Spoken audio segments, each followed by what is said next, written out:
Hello and welcome back. Where tonight's guest has been, I've been involved in the West Island Way since 2010, I think, and any time that I've been there, our guest tonight has been there.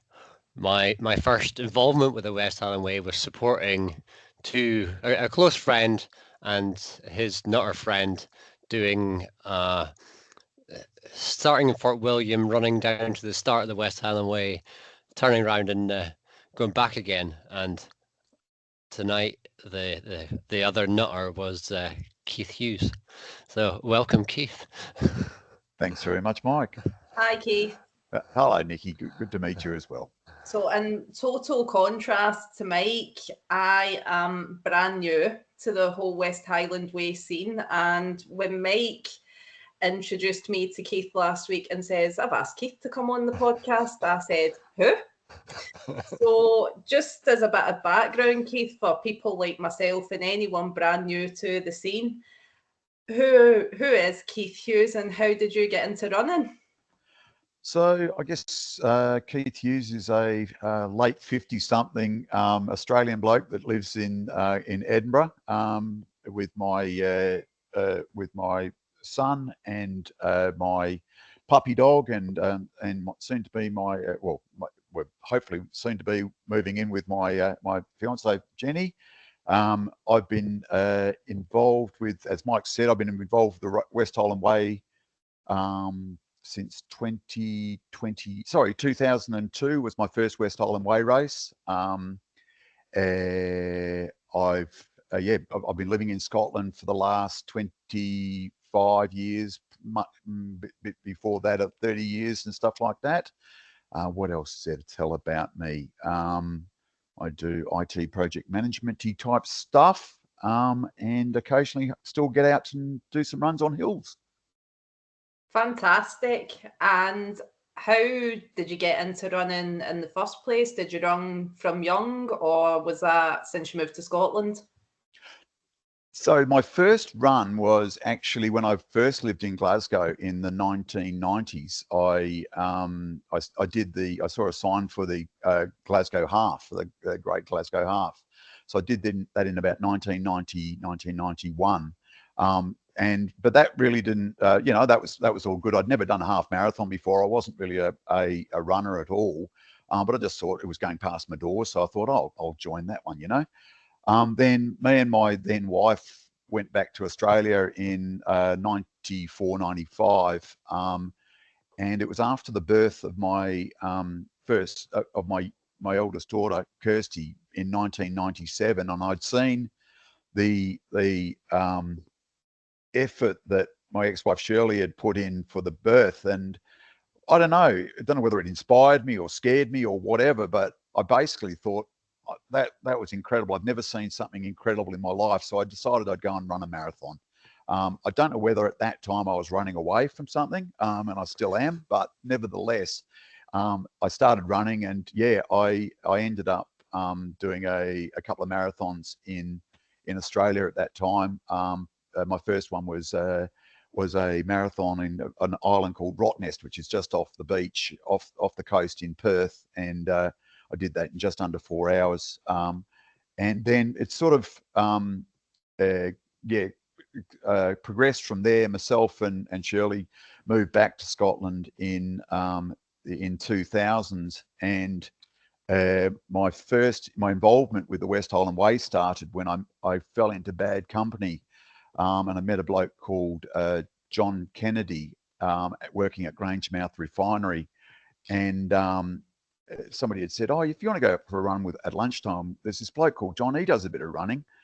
Anyway, I met this bloke, John, and he was a 2:47 marathon. I'm like, oh, man, big, long legs and all the rest of it.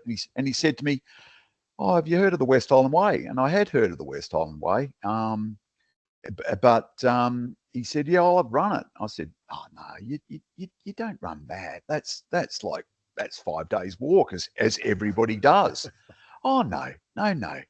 You just need to get along at 4 miles an hour. And, there we were. I was running along, probably doing 4.5, 5-minute Ks. I'm thinking 4 miles an hour. That sounds doable. And it just went into my brain and never got out. ever again. It just basically, I mulled it over, and I thought, hang on a second, it just became, it was like, I have to enter. I'll just have to enter it, But that was obviously back in the day when, it was, you'd meet up for a run with like-minded people. At that time, I think one of my first runs, I happened to run along with Dario and who was the race director or involved in the race at the time. I think Ian Beattie might have even been there. If he wasn't, he was definitely there in those initial runs.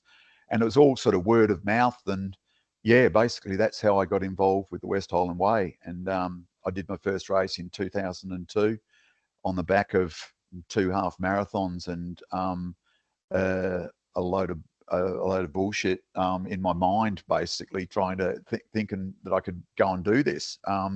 But yeah, completed it in about 33 hours and 15 minutes or something like that. So yeah, it's sort of been in me ever since. And that was, you completed the first time you entered it? Yeah, I did. Yeah, I was last coming into into King's House, because there was a checkpoint at King's House at the time. It was absolutely bucketing down. I'd spent most of the day faffing about, I think between Balmaha and Rowadennan, I stopped 4 times because my car was there, or my friend's car was there. Didn't know anything about cracking on and getting on with it. But yeah, I was, pushing the time limits at that stage, and it was absolutely tipping it down. And I was coming into King's House, and it was just short of 24 hours. It was near the cutoff, and I was just like, oh, this is absolutely horrible night. But I got there and I was like, yeah, but if I stop here, I'm only going to have to get to this point next year. So, and I got into the checkpoint, and I always remember my support crew was there. A guy called Mark Hobbs and his wife. He was ready. It was, as I said, it was absolutely persisting down. It was 1 o'clock in the morning, whatever it was, absolutely persisting down. And he was standing there with his waterproofs on, going, "All right, you ready to go?" And it was just like, that was just the boost I needed. I was like, well, if he's stood out here in the rain, I better just crack on and do it. So yeah, I was really glad to get that one finished. In terms of checkpoints, how have they changed over the years? So that one was checkpoint was at, as I say, King's House. They moved that a few years ago to obviously the bigger car park as the numbers have gone, have increased. You used to get a checkpoint at Derry Darrick at the little bridge, and I remember a couple of times coming in there, going for a swim in the river, and I still do to this day. If I'm going through there, I'll stop and have a swim at Derry Darrick. Carmiley Cottage was a checkpoint for a time, but yeah, fundamentally they're pretty much the same. A couple of those, but they've taken out obviously the smaller places, because you can't have 200 odd people and cars stopping at Derry Darrick Bridge. You'd never get out, And as Mike says, with the checkpoints, I would imagine since 2002 to present day, the race, not so much the course, even though in my own research, I know the course has had marginal changes, but there must have been so many changes with entry process, the tech that we've got now, even the kit. Yep. What differences have you seen from when you first entered to even to someone entering today? Yeah, well, obviously back in the day when I first started, the course was so much harder. That goes without saying. Any old bloke will tell you this, or old woman will tell you exactly the same. We had deer styles between Lundavra and the forestry road, which were conservatively 18, 20 foot, 25 foot high that you'd have to climb over after 80 miles in your legs. So yeah, obviously a lot of change, but yeah, you're absolutely right on other things. Just knowing, like even mobile phones, even keeping in contact with people, even having a watch that would tell you where you are or how far you've got to run or whatever. It's it has. It's really it has fundamentally changed so much. And I am joking, obviously. It's not become easier. It's still 95 miles. And yes, some bits of the course are definitely easier than back in the day. But then, I hated it at the time. But the little additions like of putting in the low road at Loch Lomond, that added a bit of complexity and a bit of technical stuff, and actually adds a bit of time into that section. And the section north of there, Inversnaid up to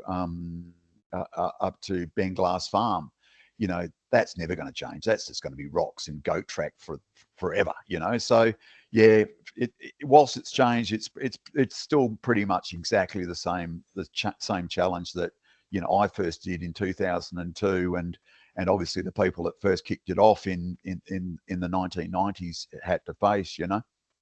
The things that I noticed the most is the forestry works, just going through like before Balmaha, and then later on up like 5 miles before Tyndrum, and then later on further up the course is just like the forest just gone, and Yeah. it's this is not the same place. No. It used to be you'd come into Drimmen, obviously you'd get into Drimmen at 13 Mile or whatever it happens to be. Then you'd have that long path up, and then you'd be in forest, Yep. right? And then your first glimpse of Loch Lomond would be as you topped out coming up Connick Hill, because up until that you'd basically either been behind the hill or in forest. But now it's effectively, way before you even start going up Connick Hill. And there's a bit of me that's just like, oh, I really miss running in that forest, albeit it was always absolutely horrendous for midgies at 3 o'clock or 3 or 4 o'clock in the morning. It was horrible. And so, swings and roundabouts. But yeah, exactly that, Mike, that I do miss that, the way the course has changed. And, even the first time going up before Lundavra, all of that was forest. And after Lundavra, all of that was forest. So yeah, I wonder what's going to be like in 20 years' time, whether all the trees will come back, So back in the day, did they still keep a tracker on you, or was it just support crews that had to keep an eye on you? Yeah, basically support crews, and you'll have to ask somebody that was in race control at those times. But effectively, it was support crews. It was a lot more, I don't know, maybe sort of more. I won't call it self-reliant, because everybody had their support crew, and I think there was a lot more emphasis on support crews and making sure that you did have somebody with you that whole way. But it must have been an absolute nightmare to keep control of that. Now, luckily, the numbers were smaller. I mean, when I first completed, I was 33rd out of 40 starters and 35 finishes or something like that. So yeah, it's obviously a lot easier to look after that amount of people rather than the 300 that we've got coming in for this year, or this year's race, and over the last couple of years. But yeah, it must have been phone calls and somebody's lost. I don't think. No, I won't even say that. Let's not go there about losing people. And since 2002, how many times have you completed?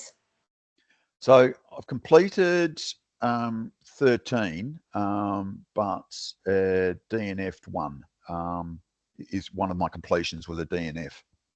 That's a lot of goblets. It is a lot of goblets. And yeah. Is it 10 you get a decanter? 10 you get a decanter, yeah, absolutely. So where do you keep them all? They're actually, well, there's a goblet here, and it usually sits on. They sit on a shelf in my lounge room here, just to my right, so I can look over there. Only recently got them out, like in the last year or so. I've finally had a place to put them. So yeah, they just sit up there on the shelf, and my son knows not to ever kick a ball in the front room here. Or anything like that. He knows that those are, and he doesn't touch them or anything like that. So, and the cleaner doesn't touch them or anything like that. So, yeah, they just basically sit up there. And are they all the exact same design and everything? No. Give me 2 seconds. There are subtle differences in each one, but I'm sure Keith's going to show us for the listeners out there. So for the listeners, this is where YouTube is the advantage. Definitely. I'm lucky enough, I've got a selection of 3. So I've got a whiskey decanter. So they'd run out of goblets in 2002. So I got this one, which I'm quite proud of. It's my first goblet, if you like.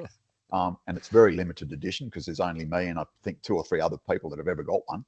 That's amazing. General goblets look like this, obviously like that. So that's a good one.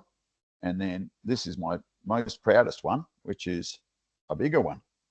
And that was the one that Dario gave me when I did the Great Glen after finishing the West Highland Way in 2009. And I'm particularly proud of that one because it was it's quite sad, actually, because obviously he died about 2 or 3 weeks after he passed away. He was out for a run with some friends. He passed away up on Loch Nagar. So yeah, that was the last goblet he ever gave. And yeah, but we went to a party at Ian Beattie's house, or barbecue, post-race barbecue, and Dario comes up, he runs up and goes, "Oh, here you go, Keith, I've got something for you." And I didn't even open it at the time. I just thought, "Oh, thanks, Dario, I got a goblet." But yeah, no, he'd actually got a special one made up for me, so I was really quite chuffed about that, you know. And that's one you have to keep extra safe. That one is extra safe, yeah, absolutely. Do you want to, Nikki probably doesn't even know who Dario was. Do you want to say a few words about Dario? Yeah, I mean, Dario, for those that don't know him, you'll see his post. It's at the top of Loch Lomond, at the top of the climb out of Loch Lomond, in colloquially known as the land of angels, or the place of angels, or whatever. And Dario's post is there with a little tin cap on the top of it to signify his bald head. It was put there by Tim Downey and Dave Waterman a few years ago. Dario was, I mean, he took over the race organisation from, I think it was Stan Milne when I first did it. Dario took it over and ran it for about 10 years. And he was an infectious bloke. He was a lovely bloke. Just mad as a box of frogs. Really keen, really engaging, just really wanted to know, his stories at the end of presentations. If Dario was still with us, your presentations would now take upwards of about 9 or 10 hours, because he would have to tell a little story about everybody, because he knew everybody. So yeah, Dario, it was obviously such a sad time when he passed. But yeah, for those that didn't know him, we're here today celebrating the West Highland Way largely because of all the work that he put in. And yeah, like I said, he was some bloke. I remember being camping. It must have been 2003 or 2004. It was August. He says, I just got this random phone call. "Keith, it's Dario." I said, "Hi, hiya." He goes, "You're in the race next year." And I'm like, I'm not even sure if I'm doing it yet, mate. He goes, no, you're in the race next year. I was like, "Oh, okay, thanks, Dario." So that was that, I was told. So yeah, there we go. And that's how you found out. Yeah, that's how I found out. Yeah, That's how you found out you were entering. Yeah, that's how I found out I was entered. Yeah, I hadn't even entered. That was basically just, "No, you're told." So yeah, I don't know who he did that to a lot, but yeah, no, he was a wonderful man. And just as a side for that, like for people like me that are brand new, I think that's what is really infectious for the race. Is there are people like yourself, Keith, Ian, Race Director, even you, Mike, when you're at the top of Jelly Baby Hill, there's so many small stories. And when you look onto the West Highland Way race website of the history of it, it's really, really nice just to see, and that you guys are carrying on these traditions and legacy, which is what makes this race so special. Well, somebody else that had a history of the West Highland Way, part of the family, was Murdo McEwen. He did Jelly Baby Hill for 10 years, and he used to vet the races for 10 years, I think it was. And I took over the Jelly Baby Hill role, and Keith took over the vetting role. So We were roped into it. Takes two of us to do the job of one man, but you know that Exactly. man is Murdo McEwen, so you know that's okay, you know. So moving on from Dario's method of delivering a phone call, I'm guessing you don't deliver phone calls to however many people are allowed into this race. So what are the statistics for that, Keith? How many people are allowed in, and what's the process? So the process is, and I'll just start it off to begin with. People ask, oh, how do I get into the West Island Way? The easiest and actually the only way of getting into the West Island Way race is to complete a 65k trail ultra in the last 3 years. That is the base level. Do one of those, and you'll either go into the ballot, or in certain circumstances, you'll move past the ballot. You'll be exempt. The exemptions are given to those people who have run 5 races or more, and who have completed an ultra race of 65k or more since 2022 for this year, and previous winners, basically top 6, etc. They'll all get an exemption, and that's basically the criteria. So I look through all of the entries, and this year, currently as it stands, we've got 504 entries. We've got So I'll about look 3 days left, is it? Yeah, they'll close at midnight on the 30th of November. So I'm not expecting a huge volume more. First day, I think we had close to 300 or 350 or something like that. So yeah, so I've now looked through all of that. I confirm that people have done their 65k, and then basically those that are exempt, as I say, people like myself, for example. I did my last ultra. I only just scraped in this year. My last ultra was the Moray 100 in 2022, and I've done my 5 races, so I'm exempt. Fiona Rennie and Neil McRitchie, obviously copious overachievers, and show-offy sort of people, you know, with their 18 goblets. They clearly sail through. We're going to have to make some sort of special criteria for those guys. But yeah, over and above that, we then we have a review of all of the people, and you know, there are other criteria as well. So, for example, you know, long-term people that have marshaled, that have helped out over a number of years. You know, we like rewarding. We obviously reward that sort of giving back to the race, you know. So yeah, but the numbers are relatively small for all of that, and then the remainder of the people just go into a ballot, and come Sunday or Monday, whenever it happens to, probably Monday or Tuesday of next week, we literally take everybody's SI entry number and we chuck it into a random number generator, and out comes the first 300 people, and they'll get offered a place. And then how long do they have to confirm that place? So I think we give them a week or two, and then there's a waiting list, but I'm sure we shut the waiting list off around about the end of, I think it's, if it's the end of January, it's late. You know, I think it's a bit earlier than that, actually. But yeah, because obviously you want to give people who've got a place time to train, get ready, and all the rest of it.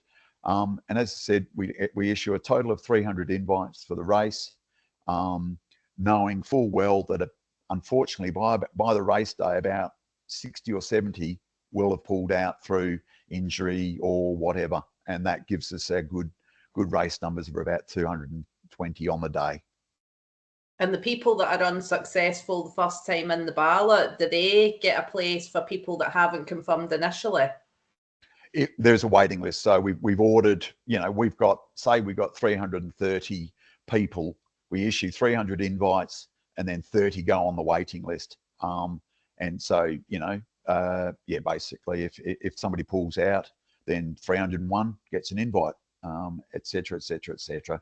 And I think over the last few years, it's only been, you know, if you're after about 320 or something like that, you're unlikely to get, you know, and that's why we close it. You know, it's basically done. You know. And do you find that the numbers of entrants keep going up and up every year? Is this year is the most? I think like this year, I think is particularly high. I think last year we had around about 450 at this stage. So I did the vetting then. But yeah, this year is well, as I say, 504. We probably top out around about 510 or something like that. For those people that haven't met the criteria, I do send out emails and I ask for additional information. You know, so I've sent out I've only had to send out about 10 or 15 emails this year of people that, you know, didn't put any criteria in whatsoever.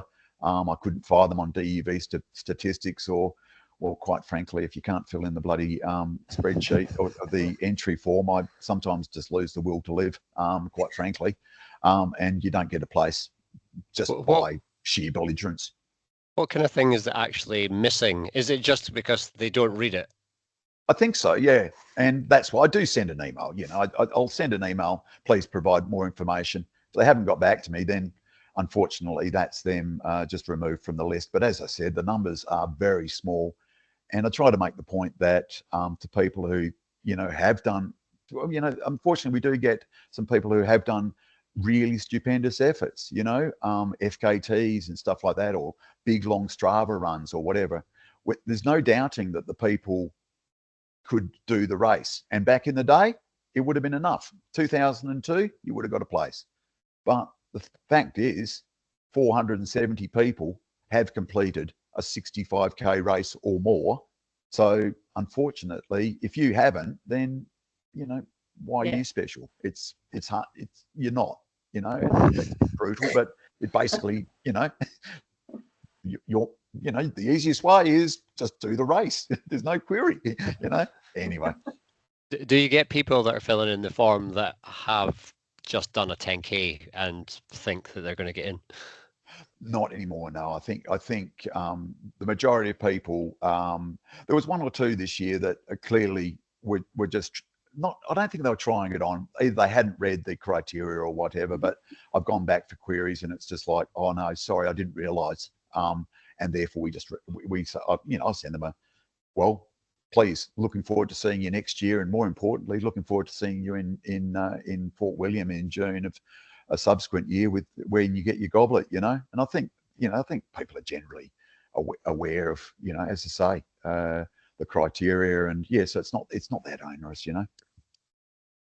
Do you get a lot of international athletes entering? Yeah, this year. So this year we've got 26 countries represented, actually.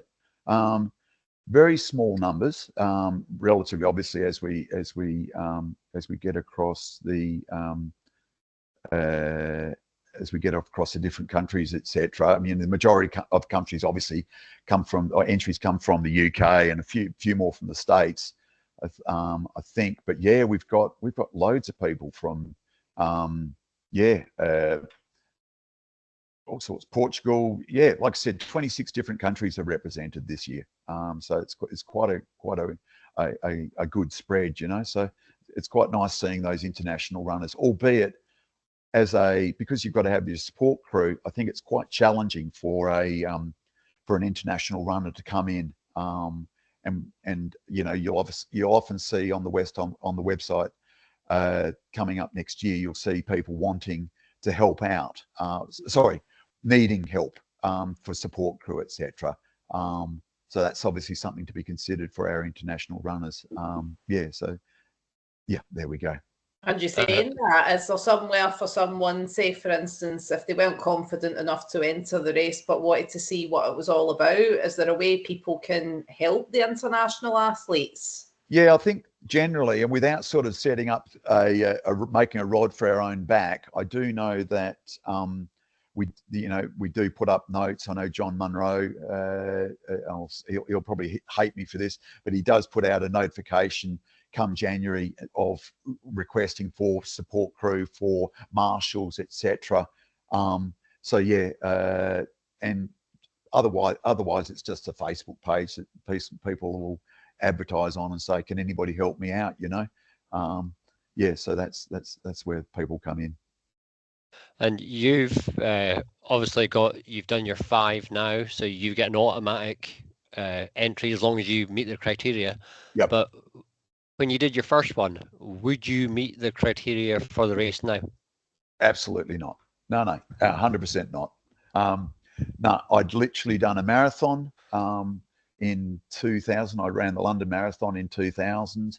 I had done a couple of half marathons that year. No, I wouldn't meet my own criteria now. But I did go for a run with Ian Beattie and Dario and John Kennedy. And it was sort of like, oh, yeah, I think he's all right. He should be all right. That was all word of mouth.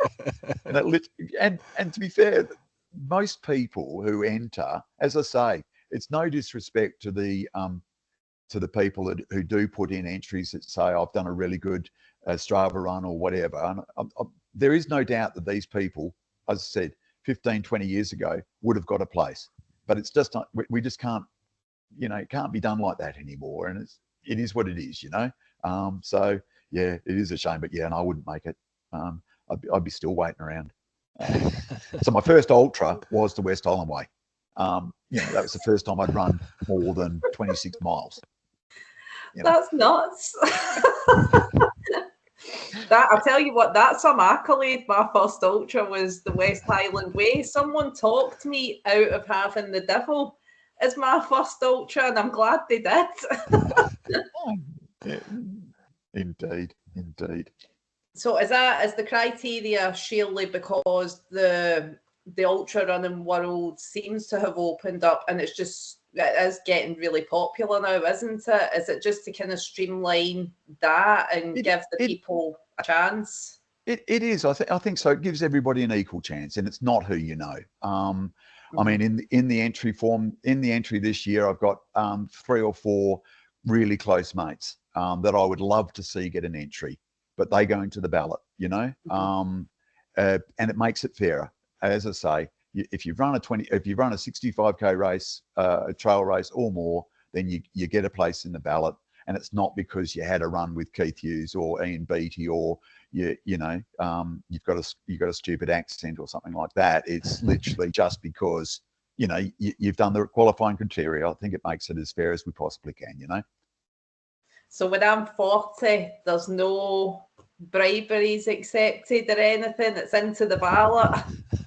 Well, Mike was, that was one of the questions. Obviously, you preloaded, and I was thinking about what would be a bribe. What would be a bribe? Well, I did check Mike's statistics, right? And just because I thought the question came from Mike, so I've checked Mike's statistics, and we have to check if the backyard ultras count, what his mileage was, and if they were off road. But they're probably okay. So I'm thinking for you, Mike, they're okay, but your bribery would have to be Flora's cakes, mate. I need a bit of Flora's cake action, and that might get you through, but no, it won't. No, I'm sure it could be arranged. Indeed. And as for you, Nikki, I'm not. We haven't met yet, but yeah, just do the race. Win a race. There's a good one. Win one. Come first in the Devils. That'll get you. That'll get you noticed. I think if the Devil was me and no one else, then I might have half a chance. There you go. Just one last thing on the entry process. One thing I did want to ask was the gender split. Are you finding there's a lot more females entering as the years go on? I don't think so. I think currently we've got, as I say, 504 entries. We've got 121 females and 383 males. So yeah, I mean and I think consistently it's usually been about that mix. So that's basically the split that we've got at the moment. What does obviously think I really should do the stats on the finishes, and I think you'll find that of the females that get a place, how many of them complete, I think would be a higher percentage than the blokes. But I only do this end of the analysis, not the other end. That's about a 4 to 1. Yeah. That's interesting. Mm-hmm. Have you done any races outside of Scotland then, Keith? Just the Trans Gran Canaria. I did that back in 2014, I think, 2013, 2014, 13, I think it was. I was dead last, and was 65 seconds from a DNF out of 30 hours. So yeah, that was a close one. But yeah, I'm actually going back there in February of next year to do that one again, and see how I get on. I'm a little bit dubious because I'm 10 years older or 12 years older, and I'm definitely not fitter. So yeah, we'll see how that one goes on, you know. Well, we were going to ask you what's your favourite race, but since you've only done one other, well, ultra, other than, well, actually, no, have you done other ones? You've done other ones in Scotland. Yeah, I've done other ones in Scotland. So Fling a few times. I've never done the Devils. I've never done the Devils. It just never worked out time, but I'm doing that next year. Obviously the 100 miler, the D99. I've done that. Jedburgh a couple of times. Oh no, Jedburgh once. I think that really sums it all up. Catherine and the Catherine. I've swept the Catherine at least 6 or 7 times. Which I absolutely love. So if you're asking me what my favourite race would be in Scotland, it's got to be the Catherine. Not that I don't love the West Highland Way, I do, but just for 15 hours of absolutely beatific Perthshire countryside and rolling hills and a bit of mud and some hills and trail and cows and it's just beautiful. It's absolutely beautiful. I love the Catherine. And I would say I would probably agree as well. I've always said that's probably my favourite race. So yeah, it's just beautiful. Yep.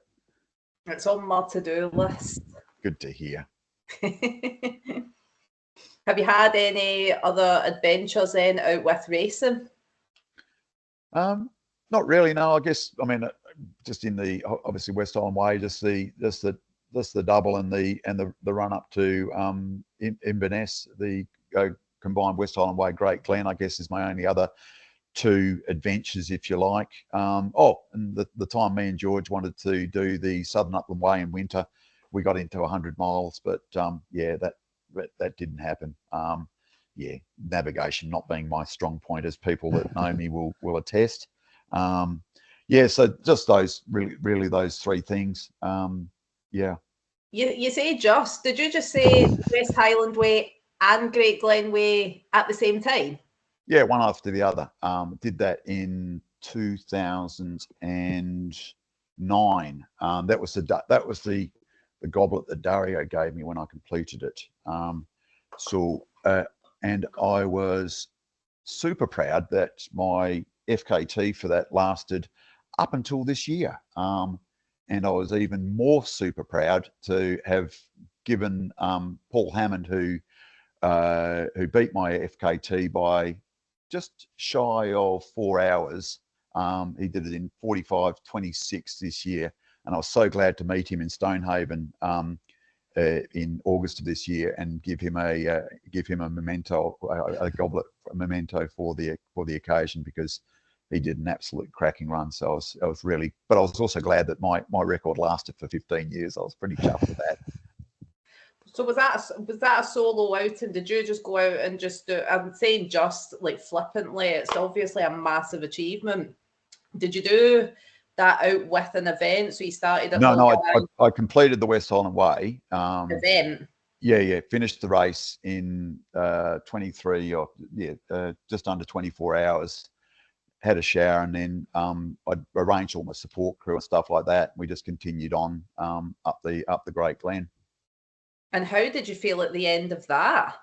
Broken. Yeah. I mean, my feet were absolutely in bits. Yeah, I was basically a death shuffle from about, I don't know, Drumnadrocket in. Oh no, Fort Augustus in.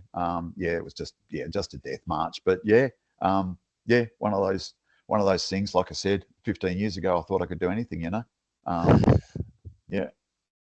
And before I ask a question about your crew, just on the fly, there's been 561 females finished the West Highland Way some of them multiple times, and 2,383 males. So it is about 4-to-1 males. So that's about the same as entries. Yeah. So that's So, interesting. Thanks, mate. no, I was going to ask you, West Highland Way, you obviously need a crew.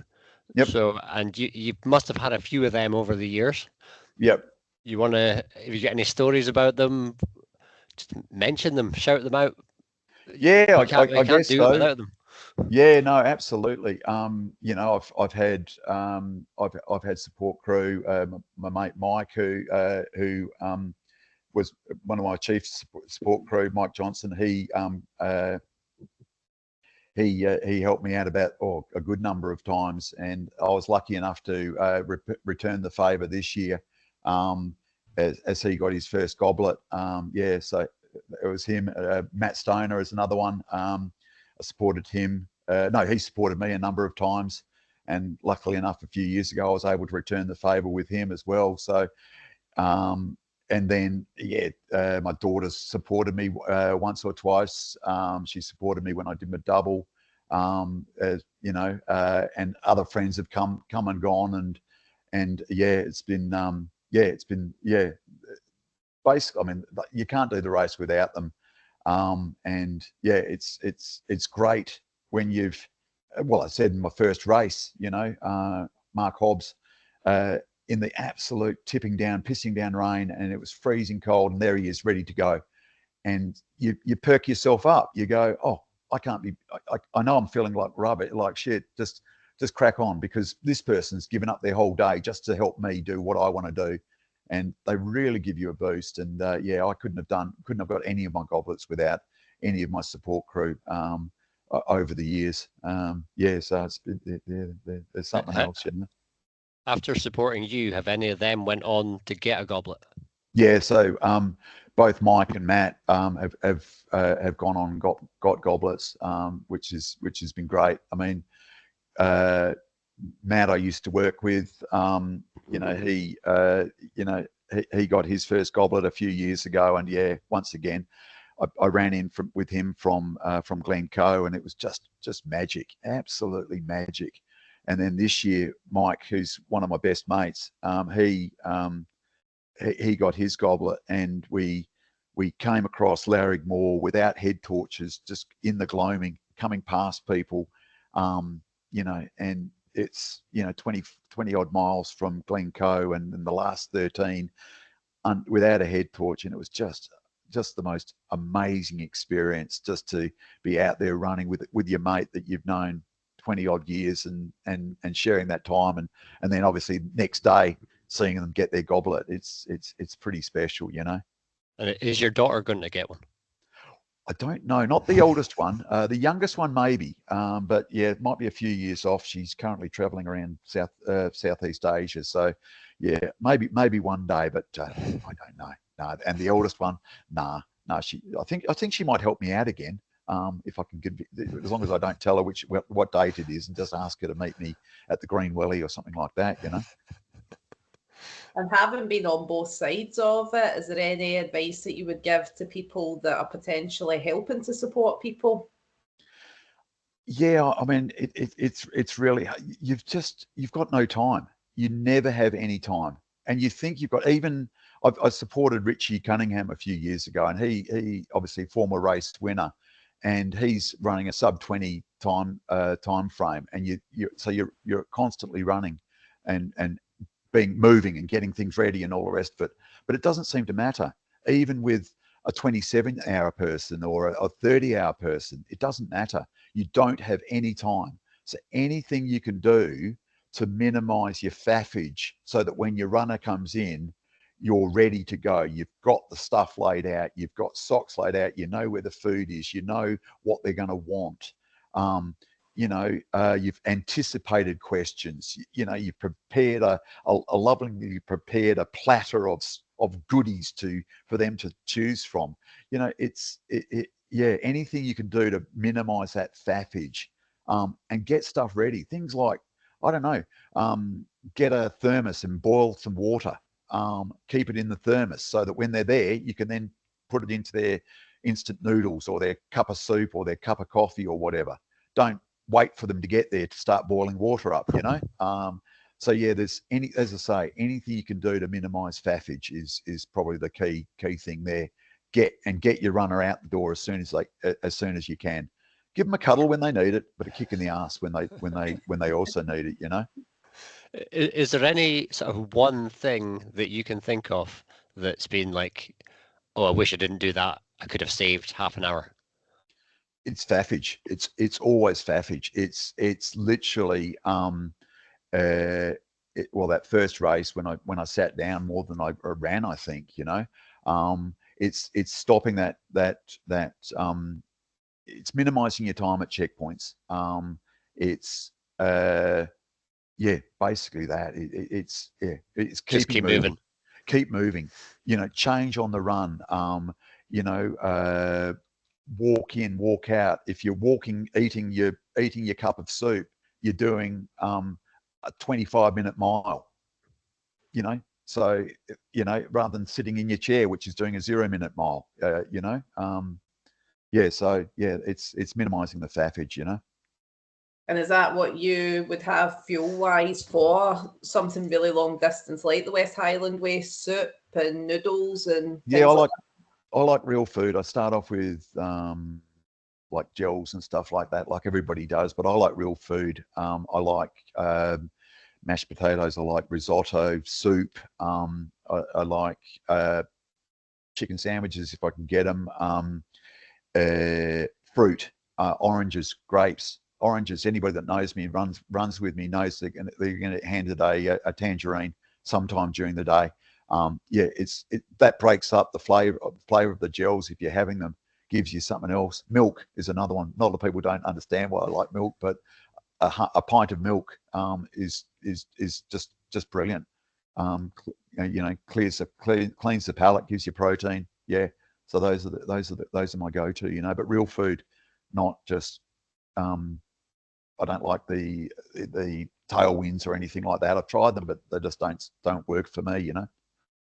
I've had a pint of milk and orange juice within an hour during a race, and it wasn't pretty, but it didn't taste that bad. Oh, you mean combined? The aftertaste. Well, I was thinking if that comes back up. No, it did. It did. Oh no. Anyway, moving on. What would you say is your biggest running achievement? Yeah, I think the Great Glen was one, and then I guess the double. The year I did the double was, as you said, Mike, early starting off this call when me and George went to do the double the first time, and we got as far as we left Fort William at. We wanted to get a sub 24 on the way down, so we left Fort William at must have been midnight. And we made it. We got as far as, it was a really scorching hot day, and we got as far as Rowadennan, so only 27 mile from the end. Basically we realised we weren't going to make the race start, so we binned it at that time, and then got to the start, drove to the start, and then obviously did the race the next day, at 1 o'clock the next day. So that ate away at me for a little while, and then finally back in 2015, I ended up doing the double. So yeah, I'm really quite happy with that, quite proud of that. That I DNF'd. I DNF'd at Ben Glass. I was about half an hour, 45 minutes after the cutoff, and that mean bastard Johnny Fling said, "Nah, you're done." Quite rightly so. But I just continued on anyway with my support crew. I had all my own support crew and all the rest of it, and ended up finishing in just over 64:15 or something like that. So yeah, I was really happy to get that one out the way, because it had been eating away at me for a little while, and I was really chuffed to get that one finished. Couldn't do it now though, but I'm glad I did it at the time. Yeah, when you were on your way down south, I had parked at Balmaha, ran to Rowadennan to meet you, but you were stopping there you guys got a lift to the start. I ran to the start, but then I obviously had to go run back to Balmaha to get my car. So I ended up doing about 50 miles that day.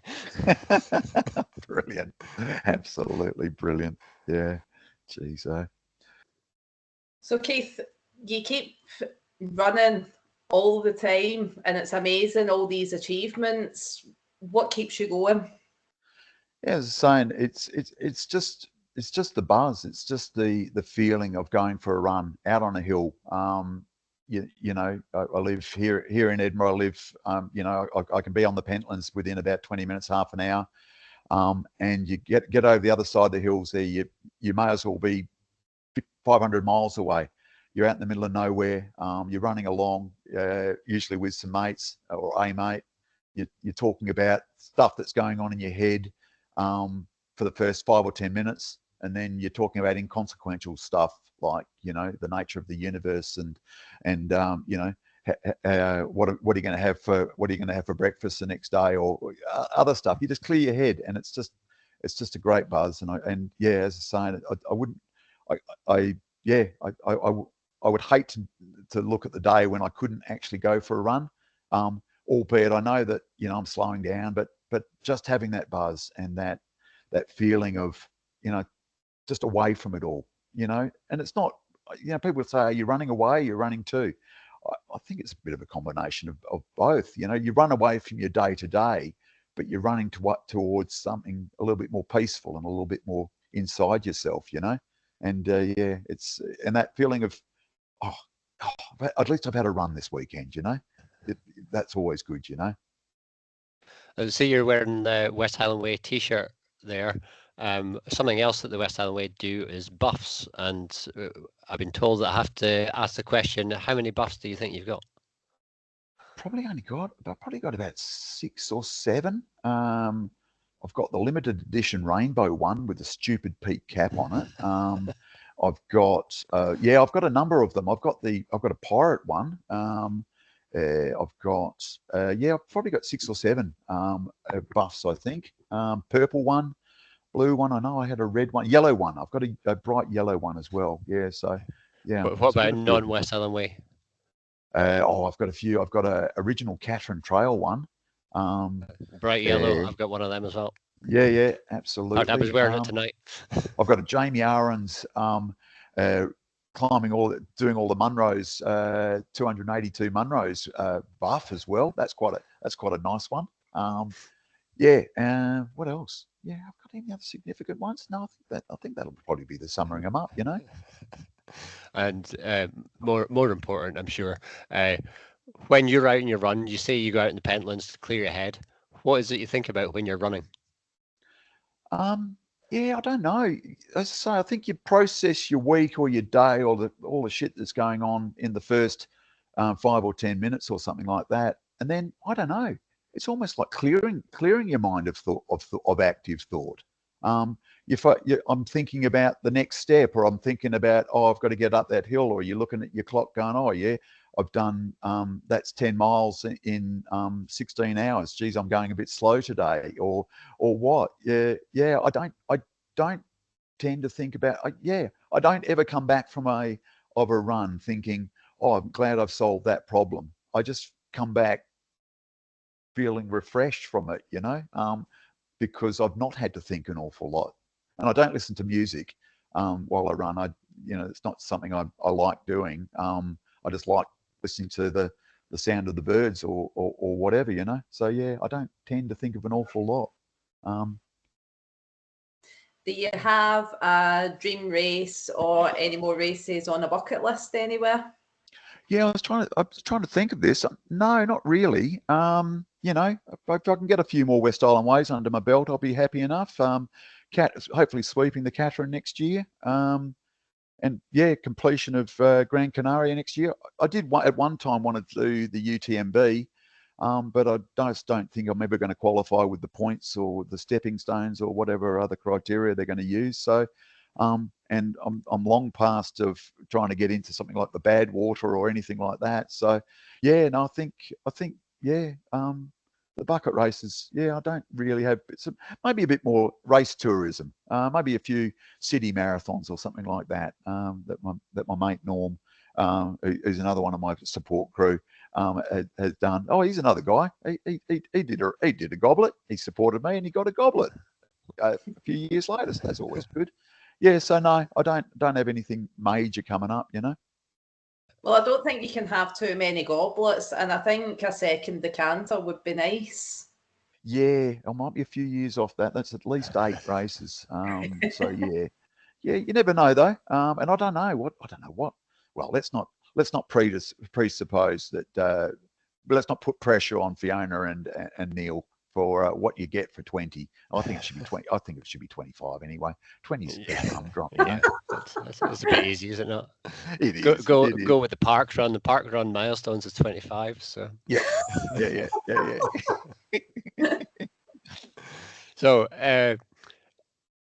your dream race is probably the West Highland Way. What about somebody you would want to run with? Is there somebody who you would want to run the West Highland Way with?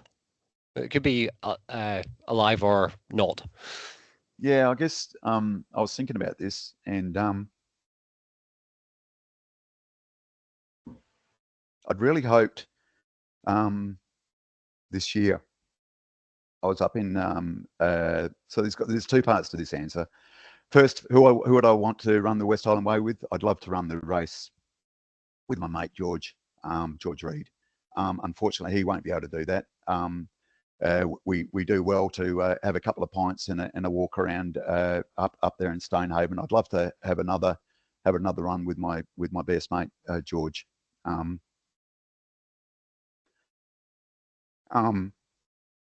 The other person I would have liked to have run with a bit more would have been Susan Gregg, who supported my mate Matt this year in the West Highland Way, and we were all sharing digs up in Fort William after the race, and I actually. Oddly enough, I ended up sharing a room with Susan up in Fort William. We had a great time after the race, you know, me and Mike and Matt and Susan and Ewan and Michelle, who were all our support crews and stuff like that. Susan had always we'd run a few times here in Edinburgh, you know, and she'd always had the goal of running the West Highland Way, and unfortunately, she was sadly taken from us a few weeks after the West Highland Way, and so that was that. I would like to have seen her get her goblet.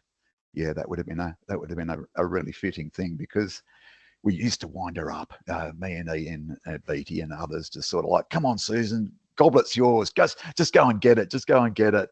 And unfortunately, she was taken well short of her time, but that would have been a nice one, I think. Oh, sorry, we had to. No. A damper on it. I don't think it is a dampener, obviously, because you lose somebody special like that. But the fact that you knew them to begin with, and you knew them, you can remember them, and you knew what their goal. You know, when I last saw her, she was a happy. She was in a great space, you know, and you could tell that. Yeah, it might not have been next year, but maybe the year after, she would have got a goblet. So yeah. Anyway, Anyway, there we go. Well, your other answer was George Reed, and I can honestly say he's to blame for getting me into ultra running. So he's got a lot to answer for. Absolutely. I mean, both him and Karen. Karen picked up the Catherine after Dario died. And they both organised the Catherine and the D33 for many years. And there's probably not an ultra runner in Scotland, apart from maybe the last 3 or 4 years when the people have obviously moved on and stuff like that. But prior to that, there's not an ultra runner in Scotland that didn't know Karen and George. And, you know, they're still there. They're still doing their octa-tire marshalling and, making sure that we're all prim and proper there. So love to have another run with him, but you know, a beer will suffice, you know. That is a really nice answer. Thank you so much for sharing that, Keith. And what is next for Keith? Is it West Highland Way, or have you got something else? Yeah, no, I've got Gran Canaria hopefully in the end of February. I'll train up for that. It's a brutal race. It's only 130k, but I think it's got about 700 million kilometers of ascent. So it's basically on every hill in Gran Canaria. So I'll train up for that. The Devils for the first time in my life, and then West Highland Way 2025. So yeah, that should do the first half of the year, and I think after that I'll get back on the beer. So no, that's my big three next year. And yeah, obviously the gold target is West Highland Way. So have you done a 65-kilometer off-road ultramarathon in the last 3 years to get your place? I have indeed. Yeah, the Moray 100 back in 2022, which, by the way, you're talking about good races. That's a cracker. I mean, there's no easy 100 milers, but being as it's relatively flat, it's a belter. It's a good race. Yeah, you want to get a 100 miler in Scotland under your belt. That's a good one. Yeah, beautiful scenery. Moray Way. Yeah, the Moray 100. Yeah, it's beautiful. Lovely neck of the woods. And just because the ultra world in Scotland is such a small world, I was doing the Moray Way relay race at the time when Keith was doing the 100-miler, so we met on course. I must have been delirious, mate. It was, I don't even know which, probably about 50 miles in. I remember it was an open grassland, and you had to take a weird route around the grass. You weren't allowed to cross it. I remember seeing you anyway. Yeah. Yes, Jenny Coelho supported me on that one, so that was lovely as well.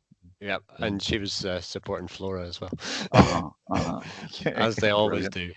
Right, I think unless Nikki's got any other surprise questions to answer, bribes to put in, I think we're going to call it a day there.